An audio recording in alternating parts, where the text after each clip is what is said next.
शुरू करते हैं अल्लाह के बाबरकत नाम से जो बड़ा मेहरबान और नहायत रहम वाला है। तमाम तारीफ़ें मेरे अल्लाह रब्बुल इज़्ज़त के लिए हैं।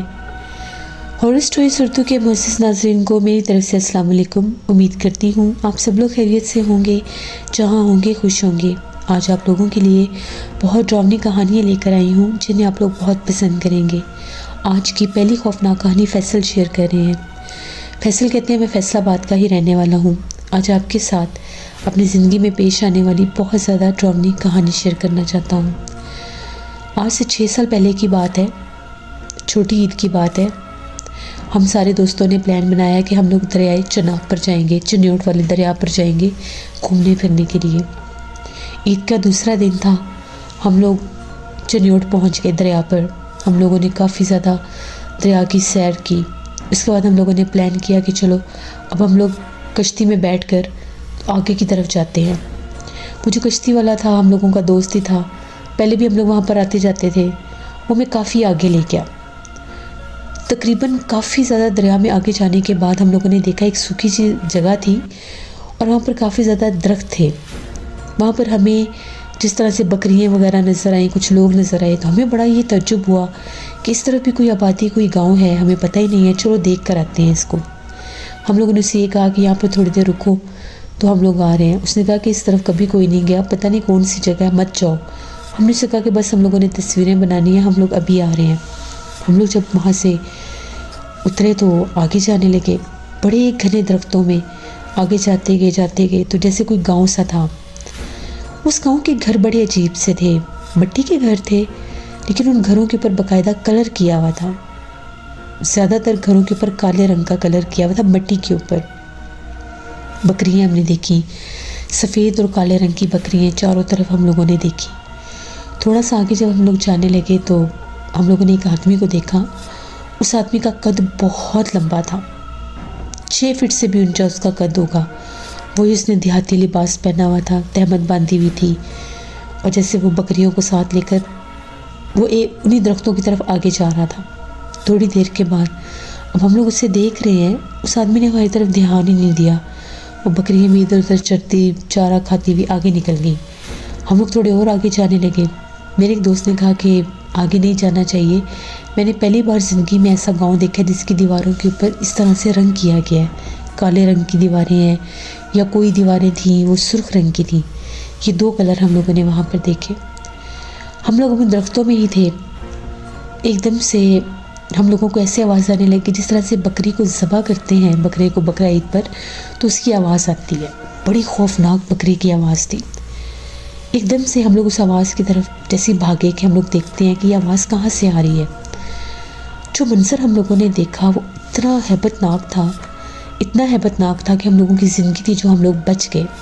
हम लोगों ने देखा, क्या देखते हैं, वही आदमी जो बकरियों के साथ था, उस आदमी ने ज़िंदा एक बकरी को उसने बाकायदा उस बकरी को वो कच्चा चबा कर खा रहा था, चीर फाड़ दिया उसने। उसका इतना भयानक चेहरा था, इतनी बड़ी बड़ी आँखें थीं, बहुत बड़ा सा नाक था और हाथ भी बहुत बड़े थे, और वो ऐसे नोच कर उस बकरी का कच्चा गोश्त खा रहा था।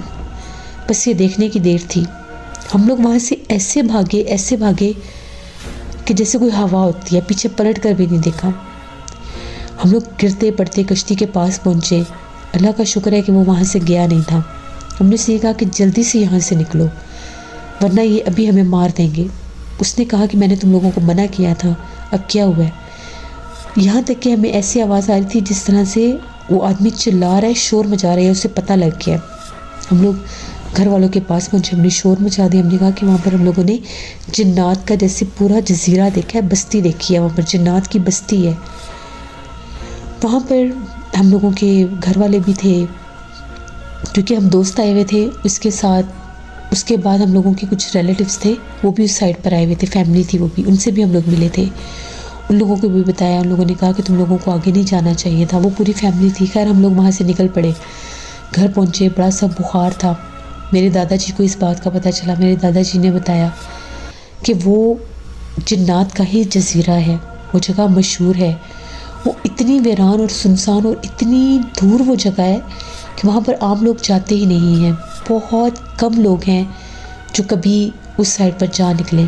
और सुनने में ये भी आया था कि दादाजी कहते हैं वो आज से नहीं, वो तब से जब से वो नौजवान थे। और वो कहते हैं कि उस दौर में वहाँ से अक्सर लोग लकड़ी काटने जाया करते थे, जिनकी जो बस्तियाँ जो आबादियाँ दरियाओं के आसपास थीं। तो जो भी लकड़ी काटने उस तरफ जाया करता था वो कभी वापस नहीं आता था। उसके बाद वो जगह मशहूर हो गई, लेकिन उसके बारे में हैरत अंगेज़ बात है, लोगों को इतना आइडिया ही नहीं, इतना पता ही नहीं था। हम लोग इतना डरे कि हम लोगों ने कितनी बड़ी गलती की जो हम लोग वहाँ पर चले गए। अल्लाह का शुक्र है कि हम लोग ज़्यादा अंदर की तरफ नहीं गए, वरना पता नहीं हमारा भी वही हाल होता जो उस दौर में उन लकड़हारों का हाल हुआ था। ये हमारी एक कहानी थी जो मैंने आपके साथ शेयर की। बहुत शुक्रिया फैसल आपका। लिसनर, कभी भी किसी नई जगह पर जाकर ऐसी जगहों पर नहीं जाना चाहिए जिसके बारे में आपको नॉलेज ना हो, क्योंकि हम लोग नहीं जानते कि जहाँ पर हम लोग जा रहे हैं वहाँ पर क्या मामलात हो सकते हैं। बढ़ते हैं एक और ख़ौफनाक कहानी की तरफ। ये ख़ौफनाक कहानी आमिर शेयर कर रहे हैं। आमिर कहते हैं, मैं इस्लामाबाद का रहने वाला हूँ। आज से 3 साल पहले की बात है। मेरा एक दोस्त था, तो मैं इसको छोड़ने के लिए एयरपोर्ट गया। एयरपोर्ट जैसे कि बाहर की तरफ बना है, तो वो शहर से काफ़ी ज़्यादा दूर है, हम लोगों के टाउन से तो बहुत ही ज़्यादा दूर था। मैं अपने दोस्त को छोड़कर जैसे ही वापस आ रहा था, रात 2:30 पौने 3 बजे का टाइम था। मैं एक सुनसान सड़क से गुजर रहा था। उस वक्त ट्रैफिक का नामो निशान भी नहीं था। तभी एकदम से मैं क्या देखता हूँ, मेरी गाड़ी की जिस तरफ मैं ड्राइव कर रहा था उसी तरफ सड़क के ऊपर, पता नहीं वो औरत कौन थी कौन नहीं, मुझे नहीं पता, वो औरत भागती हुई जा रही थी। नौजवान लड़की सी थी कोई। उसने सफ़ेद कलर का लिबास पहना था, बाल खुले हुए थे। इतनी तेज़ी से वो सड़क पर भाग रही थी। मैंने पीछे देखा बैक साइड पर कि कोई इसके पीछे लगा हुआ है, कोई भी नहीं था। बस वो अकेली सुनसान सड़क पर भाग रही थी। मैंने गाड़ी थोड़ी और तेज़ की। मैं जितनी गाड़ी तेज़ कर रहा था, इससे ज़्यादा उसके भागने की स्पीड थी।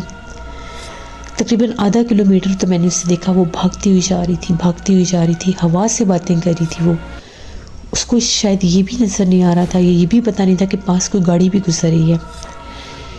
अब वो सड़क काफ़ी ज़्यादा लंबी थी। वो सड़क भागती मैंने फुल लाइट्स ऑन की हुई थी कि मुझे पता चले कि ये जाती कहाँ पर है। तभी एकदम से क्या हुआ कि वो जो काफ़ी ज़्यादा लंबे कद की वो लड़की थी, जब भाग रही थी, एकदम से भागते उसका कद छोटा होने लग गया। यहाँ तक कि उसका कद इतना छोटा हो गया कि जिस तरह से 2.5 से 3 साल की बच्ची का कद होता है। और एकदम से वो मेरी आंखों से ओझल हो गई। ये मंज़र इतना हैबतनाक था, इतना हैरत अंगेज़ मंज़र था कि मैं अपने हवास खो बैठा था कि मैंने देखा क्या है, ये कैसे मुमकिन है, ये कैसे हो सकता है। अब मैं वहाँ पर गाड़ी भी नहीं रोक सकता था, क्योंकि मैंने वाज़े तौर पर देख लिया था कि कोई इंसान तो नहीं है। कोई इंसान इतना तेज़ भाग ही नहीं सकता कि एक गाड़ी की स्पीड भी उससे स्लो थी। और फिर उसका इस तरह से कद में छोटा होते और गायब हो जाना। मैं घर पहुँचा, बड़ा सख्त मुझे बुखार हो गया। सुबह ये बात मैंने अपने घर वालों से शेयर की।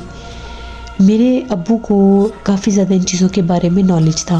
वो बहुत ज़्यादा इन चीज़ों पर वर्कआउट भी करते थे और उन्होंने काफ़ी ज़्यादा इस पर रिसर्च भी की हुई थी, जिन्नात पर। मेरे अब्बू का ये कहना था कि वो जो मखलूक तुमने देखी थी वो कोई इंसान ही, कोई गैर मरी मखलूक थी, कोई जिन्नी थी या कोई डाइन थी। उसे पता ही नहीं चला, वो अपनी मस्ती में थी। अगर उसे पता चलता कि वहाँ पर तुम हो तो उसने तुम्हारी गाड़ी का कोई एक्सीडेंट करवा देना था या तुम्हें कोई जानी नुकसान देना था। उस वक्त वो अपनी धुन में मगन थी, तो वो भागती हुई जा रही थी। उसने अपना आप जाहिर कर दिया। उस सड़क के ऊपर उसका बसेरा है। और ये मखलूक़ात रात के वक्त ही ऐसे रास्तों पर, ऐसी सड़कों पर निकलती हैं जहाँ पर इनका बसेरा होता है। फिर ऐसी सड़कों के ऊपर, ऐसे रास्तों के ऊपर लोगों का एक्सीडेंट हो जाता है। और ये बात बिल्कुल सच साबित हुई। मैंने जब उस रोड के बारे में कुछ मालूमात ली तो मुझे पता चला कि वहाँ पर अक्सर एकदम से एक्सीडेंट हो जाते थे लोगों के। पता ये चलता था कि गाड़ी के आगे कुछ काला सा आ गया। वो काला सा क्या होता है ये कोई नहीं जानता था। कुछ नहीं भी होता था तो गाड़ी के साथ कुछ टकरा जाता था। मैं तो इतना खौफज़दा हुआ, उसके बाद मैं कभी भी देर रात के उस रास्ते से नहीं गुजरा। मैंने अपनी आंखों से वो सब देखा। काफ़ी दिन मैं बीमार रहा। उसके बाद अल्लाह का शुक्र है मैं आहिस्ता आहिस्ता ठीक होने लग गया। तो ये मेरी एक कहानी थी जो मैंने आपके साथ शेयर की। बहुत शुक्रिया आमिर आपका। जैसे ये थी आज की हॉरर स्टोरीज़। अपना फीडबैक मुझे ज़रूर दें, आप लोगों को कैसी लगी। आप लोग भी अपनी हॉरर स्टोरीज़ शेयर कर सकते हैं डिस्क्रिप्शन बॉक्स में दिए गए ईमेल आईडी nushirmik57@gmail.com पर। इसके अलावा आप लोग मुझे कमेंट बॉक्स में भी स्टोरी शेयर कर सकते हैं। अपना बहुत सा ख्याल रखिएगा। अपनी ढेरों दुआओं में मुझे, मेरी फैमिली, मेरे पूरे पाकिस्तान को याद रखिएगा। Thank you for listening my stories. Stay blessed. अल्लाह निगहबान।